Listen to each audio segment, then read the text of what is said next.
What do you think learning is? In this video, we will look at 6 conceptions of learning, 6 ways of viewing what learning is that we can have. What we think learning is can have a significant impact on how we experience our learning as we study at uni.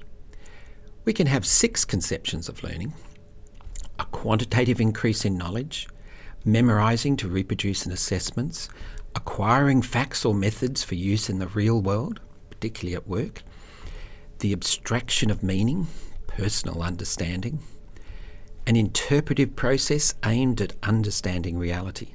As we make personal sense of what we are studying, we change the way we view aspects of the world. And changing as a person. As we change the way we view aspects of the world, we find ourselves changing as a person.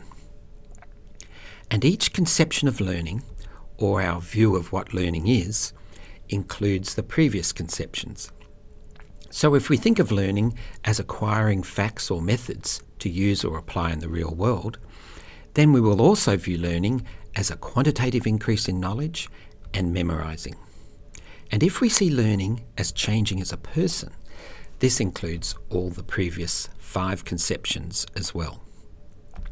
So as we change our conception of what learning is, it becomes an increasingly complex and complete way of viewing what learning is. Of course, just because we become aware of new ways of conceiving what learning is, such as changing as a person, this does not mean we will automatically experience our learning this way. Learning how to learn is a little bit more complex than that. But one thing is clear: if we think learning is limited to being either a quantitative increase in knowledge, memorising to reproduce in assessments, or acquiring facts or methods for use in the real world, particularly at work, then we will simply rote learn, because that is all we think learning is. But if we think learning is the abstraction of meaning, personal understanding, an interpretive process aimed at understanding reality as we make personal sense of what we are studying, we change the way we view aspects of the world, or changing as a person, then we might learn more deeply at uni.